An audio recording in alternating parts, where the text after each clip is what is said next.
नमस्कार, मैं हूं आपके साथ कविता राणा।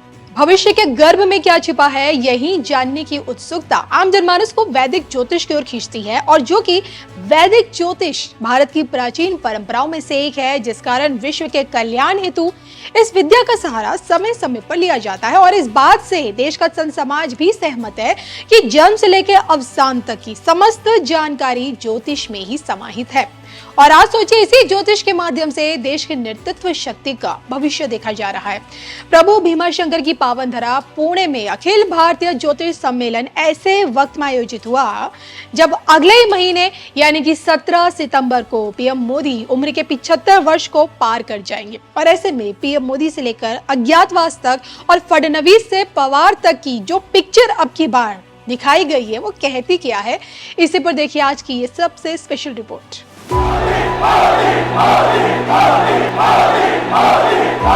सौगंध मुझे इस मिट्टी की, मैं देश नहीं मिटने दूंगा, मैं देश नहीं रुकने दूंगा, मैं देश नहीं झुकने दूंगा।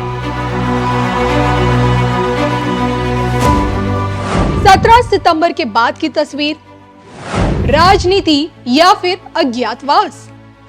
महाराष्ट्र से दिल्ली तक देखिए सिर्फ और सिर्फ धर्म ज्ञान पर।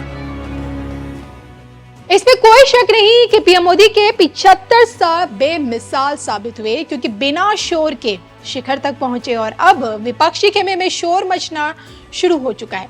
कथित वोट चोरी के बीच विपक्ष की आंखों में पीएम मोदी की रिटायरमेंट का इंतजार अभी तक है, प्रतीक्षा है। और विपक्ष की जुबान पर भाजपा की अघोषित 75+ वाला जो नियम है वो है।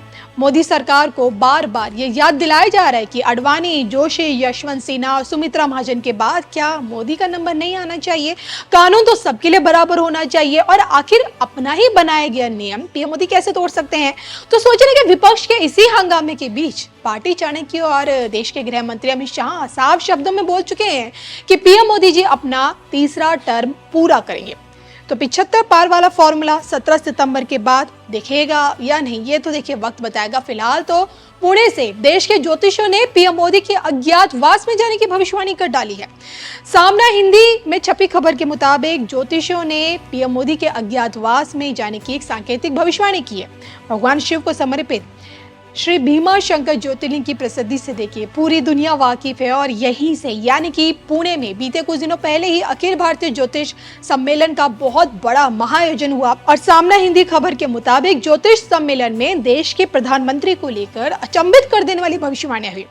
सम्मेलन में शामिल एक ज्योतिष ने दावा किया कि आने वाले वर्षों में नरेंद्र मोदी राजनीति को छोड़कर अध्यात्म की ओर रुख करेंगे और अज्ञातवास में हमेशा के लिए चले जाएंगे। मतलब ये कि राजनीति को बाय बाय करके पीएम मोदी वापस सन्यासी जीवन में लौटेंगे।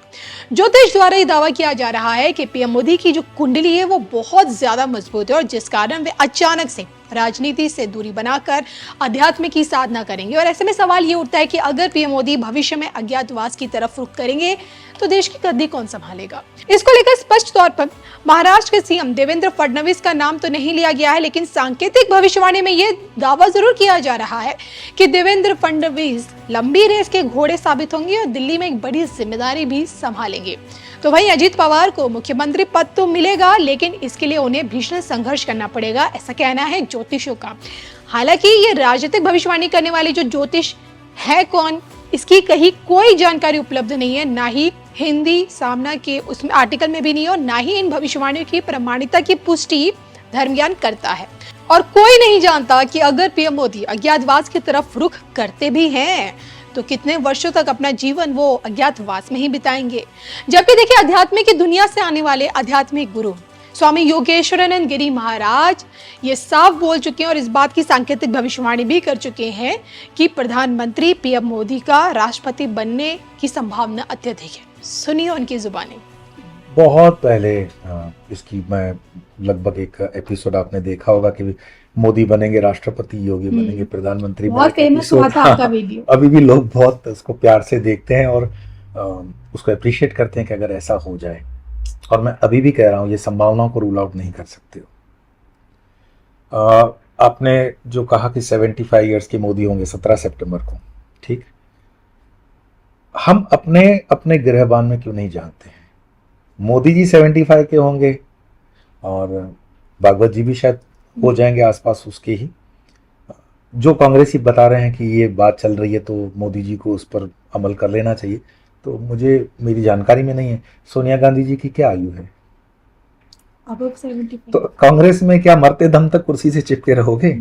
75 एक ऐसा नियम होना चाहिए। वैसे वो भी बहुत ज्यादा है, मुझे लगता है 70 साल इनफ है। अच्छा, आप ये मानते हैं कि एज हाँ हाँ, बिल्कुल होती है। आपकी मर्सिडीज गाड़ी हो, BMW गाड़ी हो, गाड़ी की एजिंग होती है ना, जिस तरह से मनुष्य के शरीर की एजिंग होती है। तो राजनीति में एज मैटर्स करती है सच में? बिल्कुल, आपके निर्णयात्मक बुद्धि पे असर पड़ता है उसका, आपकी दूरंदेशी कई चीजें, आपके हेल्थ से लेकर के। लेकिन मोदी जी के साथ एक पॉजिटिव उनकी स्ट्रेंथ है, एक उसकी ताकत हम जोड़ सकते हैं कि जो लोग परिवारों से ज्यादा जुड़े हुए होते हैं, पारिवारिक जीवन होता है, उन पर दबाव बहुत ज्यादा होता है।